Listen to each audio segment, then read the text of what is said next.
Hi friends, today we're going to do something different. We talk a lot about drug interactions on this channel, but what is a drug interaction? I just want to give a little bit of a lesson today. When drugs fight, a drug-drug interaction is simply, maybe not simply, but a drug-drug interaction is when a medication affects the absorption, distribution, metabolism, excretion, or affects another medication. It can either increase or decrease any of these things. So the first one I want to talk about are competitive drug-drug interactions. And this is the most common type. And whenever pharmacists are thinking about drug-drug interactions, usually this is the kind that they're thinking about. Okay, so first we're going to be inside of a hepatocyte, a liver cell. So if we look in, we're inside of a liver cell here. You see inside the liver cell. And inside the liver cell is what's called the smooth endoplasmic reticulum. It's these gray jelly beans here. And what the smooth endoplasmic reticulum does is involved in drug metabolism. It detoxifies the body. It is involved with lipid synthesis, such as cholesterol, and also calcium storage. Calcium is toxic inside the cell, so it has to be stored in some way. And so the smooth endoplasmic reticulum is part of that. So this is the inside of the liver cell up here, and this is the inside of the smooth endoplasmic reticulum. And on the surface of the smooth endoplasmic reticulum is you have these enzymes. And these are called cytochrome P450. And these are the enzymes, a class of enzymes responsible for detoxifying the body. It is a major class that detoxifies the body. And there's about a dozen different cytochrome P450s. So one of them is cytochrome P450 2D6. Another is cytochrome P450 3A4. And I just denoted this as red and green. Nothing special about it. I'm just showing two different ones. That's all. And so here we have a drug, dextromethorphan, which is a cough syrup medicine. So it's in Robitussin DM, for example, or Delsum cough syrup. Dextromethorphan is metabolized exclusively by 2D6. So in normal liver metabolism, dextromethorphan would get metabolized by the 2D6s.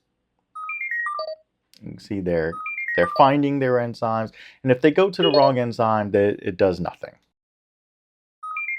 And these dextromethorphans then get metabolized, and then the next set of dextromethorphan can move in to be metabolized. But what if you added an inhibitor in this case? Bupropion is a known inhibitor for 2D6. What bupropion does as an inhibitor is it also binds to 2D6, and by binding to 2D6, it prevents dextromethorphan from binding and from being metabolized, and therefore dextromethorphan can increase in concentration up to toxic levels. This is a drug interaction that we don't want to happen. Okay, so that's the first kind of drug interaction.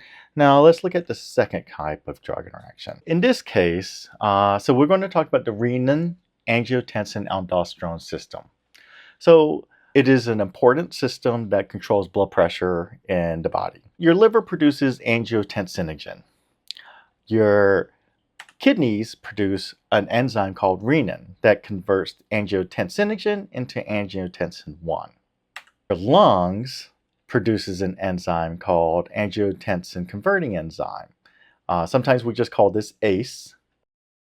And ACE converts angiotensin 1 into angiotensin 2.